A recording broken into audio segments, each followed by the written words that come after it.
twice that long or 3 times that long. And it's not like, guys, you don't have to be like at it hard and heavy, you know, like you're doing a workout that whole time. It's not like that, you know. Hopefully there's foreplay and kissing and sharing and, you know, all that involved in it, so that you're building the energy and subsiding and building the energy and subsiding, you know, and so that it lasts, because you want it to be an experience. You don't want it just to be a bullet that dies out in 15 minutes, and then she really doesn't have a great enough of time to have an impact on her, like, ooh, I want to do that again, or, oh, you know, I want to continue this. And, you know, it's more like, oh, that's it. And obviously there's not a lot of romance or build up or foreplay involved in a 15-minute experience. And for her to go, you know, open her heart and her body to you, she deserves more than that. So if you only last 15 minutes, if you have premature ejaculation issues, you need to deal with it, or you're not going to be able to sustain her, unless she's just totally oblivious and naive to how good she could have it. Because I have to admit, it wasn't until I was in my 20s, and I was like, gosh, you know, this 15-minute thing just doesn't do anything for me. I don't really see what the big deal is about sex. It's frankly disappointing. And I was letting the men lead at that time, and this is before I was trained in Tantra, and I was just like, I don't get it. This is quite unfulfilling. It seems like they just go get their orgasm and then they leave me hanging half the time, because then they get tired and they fall asleep or something. And it wasn't until I had a lover that knew how to last, you know, and it was like we were at it for an hour or whatever.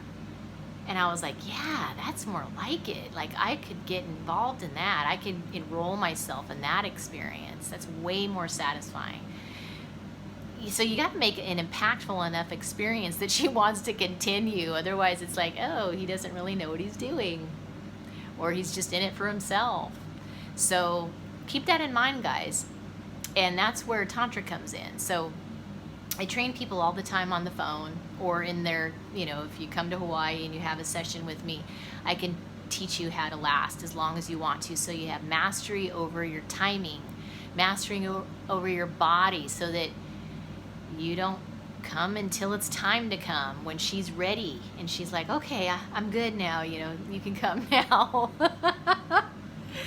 So it's so important, and I really want to get that message across, because we poor women, we end up taking a hit so many times. We give you the benefit of the doubt and we don't say anything, because we don't, a lot of times it feels like we don't want to embarrass you, or kind of be like, really? That's it? You know, and we don't want you to feel bad about yourselves, but at the same time, it's so not worth it to us.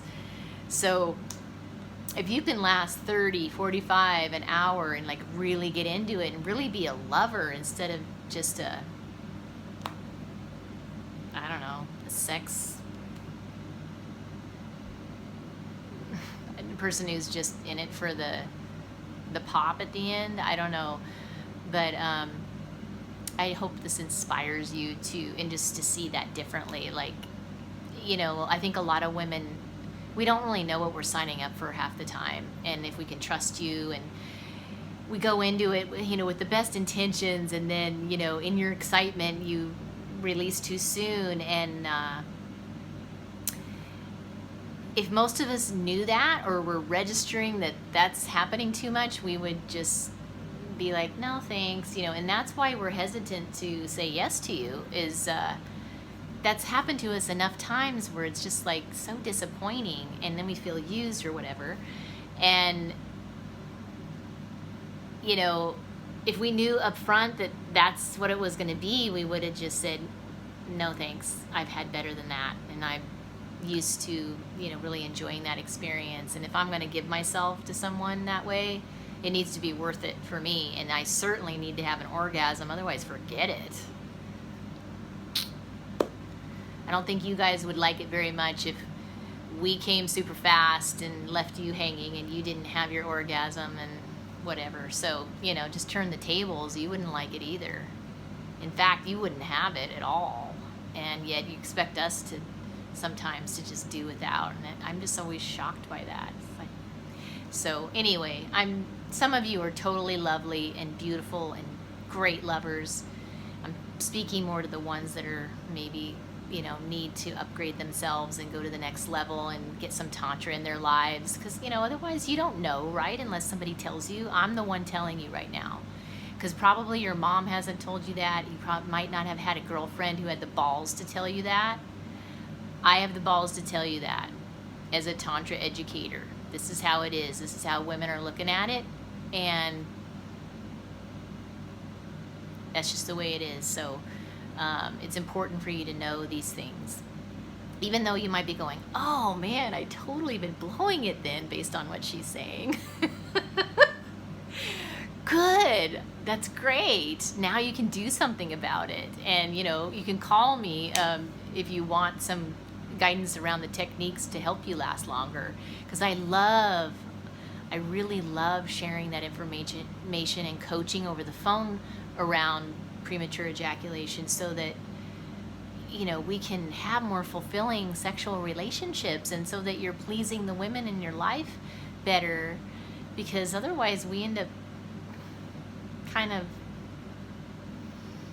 you know, and then we start feeling like men just aren't really showing up right for us. So I don't want that to be the case. I want us to be raving about you and how awesome you are in the bedroom, and how fulfilling you are, and how you know, we should be beaming every day because we feel so well taken care of, and because you're so romantic and sexy, and you're really coming into your power, you know, as a sexual man. That's what I want to hear, and that's what I want to make you into, if that's your desire, because we all deserve to have amazing lovers in our life, or lover in our life, that really,